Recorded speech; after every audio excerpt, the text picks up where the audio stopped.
flip the culture. Amplifying the voice of athletes. Finally speaking, they gotta feel this. Taking control of the story we live.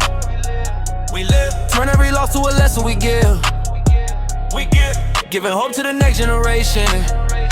What's up, y'all? It's your boy Josiah with Flip the Culture podcast, where the culture won't change until we do. We got a special guest here, man. I want you to tell them who you are, how many years have you been with Parker, Thunder and Herd, and where are you from? Man, my name is Frank Warren, head coach at Parker High School.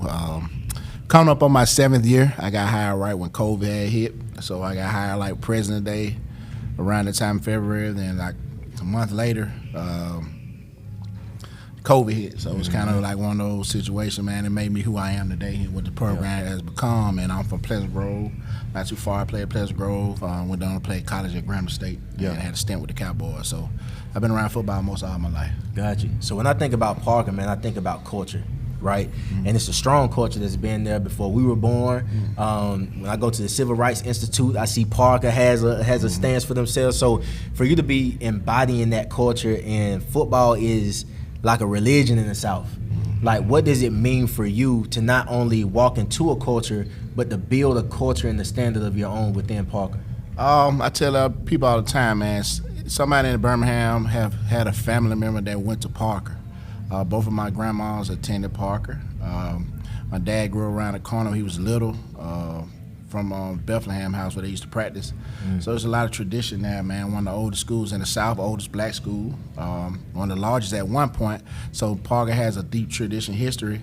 And just to add on to what they already have with Major Brown, Cap Brown, all those type of guys that have been there, and just add on to the history, man, it's a blessing. Yeah, and you're building young men, and I've been in education for a couple of years, and I know what it's like to look a man in the eyes and think their way is right, and having to rewire what somebody wired in them. Because when you look at a kid, they're reenacting a mirror that they done seen themselves in before. So it's really not them. So what's some of the toughest conversations, if you can think of one, that you had to have with a young man? With kids and coaching, I tell people all the time, if the kids knew what they was doing, we wouldn't have no jobs as teaching and coaching. Yeah. And like you said, some kids just see when they walk out that door, they don't see those picket fences, they don't see those type of things. They might see things going on with the police pulling people over, and it's just the product environment. So they don't have the head start like some people have, especially in Parker and the city of Birmingham, certain areas that the kids see. And I'm here to show them that the way is, you can have that life, you can have a marriage, you can have education, you can do this. Football can carry you a long way. You might not play college football, but at the same time, football can help you later in life and going to get up and going to class at 8 o'clock. Yeah. And the practice is the same thing. It's just it's creating discipline in their life. Yeah. And all the time, I enjoy helping these kids because they do want to do better. These kids do, but how can they do better? They never saw it. So I put guys around them as coaches, two good role models to show, hey man, it's the way to go. Yeah. But you always had guys pulling them back certain situations where they're seeing, so they're battling things at the age that I ain't have to battle. Right. We grew up in North Birmingham, but we ended up moving to Pleasant Grove. My parents and them just felt like just to have a better situation. But we were so together that we always got, my parents always got what we needed, never what we wanted. So I grew up on that. I'm glad how we was raised, as I'm the youngest of 7. Yeah. So we was always, we one of those flashy things sometimes, but understood, man. My mom was a school teacher, my dad worked hard, so they put us in better situations. They sacrificed. Now, I joke all the time, their grandkids reap the benefits, so so I got 4 boys. I mean, one time test with my dad. My dad probably one of the toughest guys I've been around, man. I was getting on to my child one time. He was like, man, nah, don't do that. I was looking at him like, man, this situation. It's getting soft, though. Yeah, it's getting a little soft. Bro. But, man, it's just what I love what I do, because to see these kids, I have kids now that sign multi-million-dollar deals when they leave from Parker High School. Yeah. And that's a blessing to see that. You know what I'm saying? And just show them a better opportunity. Everybody's not going to play college football. People got to understand that. It's tough. It's not easy.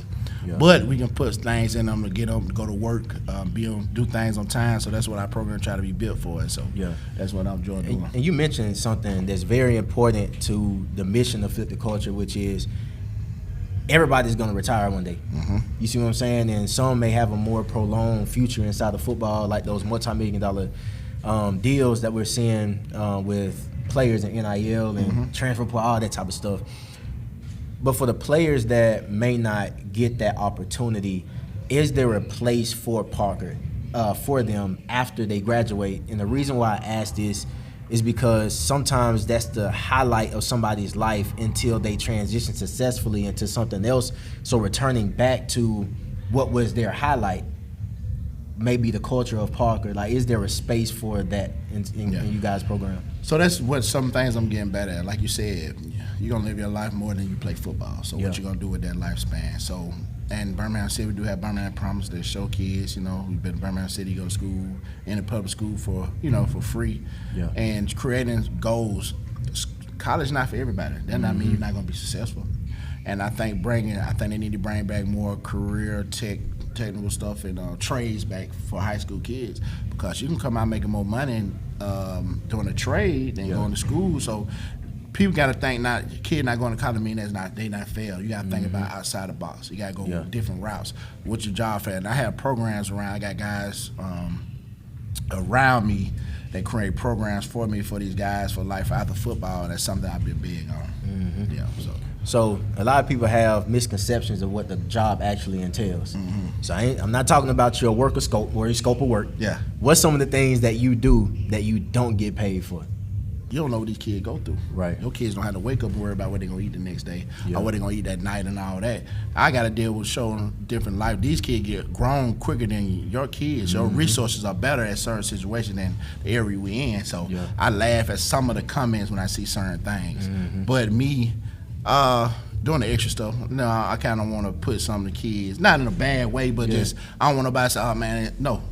Shoot, feed, clothes, shoes. I look at opportunity to help these kids out, man. That's real, man. I thank you for opening up with that, because people don't see that. They see the product on the field, but it takes a lot to get that player to be at the best version of themselves if they're worried about an empty stomach. So I appreciate that, man. Anything else you want to say before we end the segment? Nah, man. We need more men around our kids. I look at people that don't raise their kids as a man, enjoy yourself with your kids. I don't see how people can't be in their kids' lives, man. There's a lot of women out there. There's a lot of men that been, around the program, but it's just still a lot of single women. I just got to take to those men like, fellas, you got to step up more, man. These kids need us. The males need us. Need male positive figures around. Not just me as a football coach, and I enjoy being it, but I need help outside of football. You get what I'm saying? So. Real talk. Well, I appreciate you, Coach. Thank you guys for tuning in. We'll see you next time.